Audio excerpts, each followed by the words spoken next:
watching 13 on Your Side. We've been hearing a lot about COVID vaccine boosters and whether or not they'll be needed and when we might get them. But some people aren't waiting for CDC guidance or FDA approval for a booster, and they're getting a third shot on their own. Dr. Jameson, an infectious disease specialist from University Health, joins us. Do you think this is a good idea to go ahead and get that third shot on your own? I think that's something that really you need to talk about with your doctor, but there are some times when we are really thinking that is probably a good idea.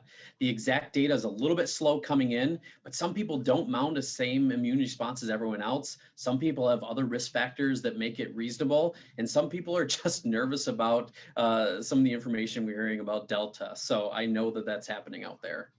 And I know some of our viewers have been questioning whether or not, a booster would be any different from a regular vaccine when it comes to the ingredient. Yeah, right now, both Moderna and Pfizer are researching specific boosters targeting some of these variants.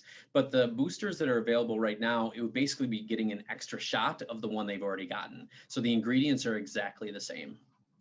And some people are even mixing vaccines like AstraZeneca and Pfizer, because there is a little tiny bit of research out there that finds that mixing vaccines might give you a more robust immune response.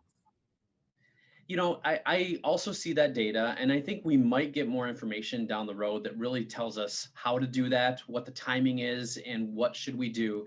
And so I think we might be getting there. I would really say we're not quite there yet. There's a lot of unknowns about how do these vaccines mix with each other, but I think that we're getting closer. So I would say be patient and don't do things on your own. Make sure you talk to your doctor, talk to experts that they might have contact with to make the best decision for you. I'll admit personally, I've actually given that recommendation to some family members of colleagues that live overseas and only had access to certain vaccines like the J&J or like AstraZeneca, and now they have access to something different. So there are times when it's a good idea, but it's not a one size fits all. So I'd really recommend talking to your doctor.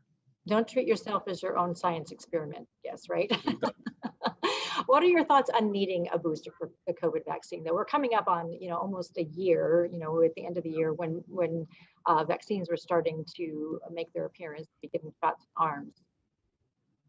I think that the answer is it depends. So, if you're young, pretty healthy, your immune response is pretty robust. Even if you end up getting unlucky and get infected with something like the Delta variant that is now kind of very prevalent around here, your response is going to be good. You're going to not get sick and you won't get hospitalized and you won't likely have any risk of death.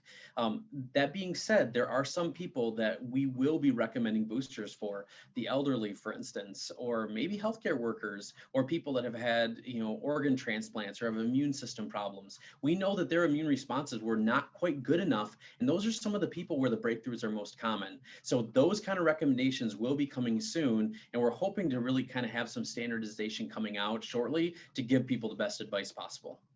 All right, well, thank you so much, Dr. Jameson. Always good to hear your perspective on things. If you need more information on COVID-19, the vaccines, or even how to get one, we've got that information for you on 13onyourside.com. This week is World Breast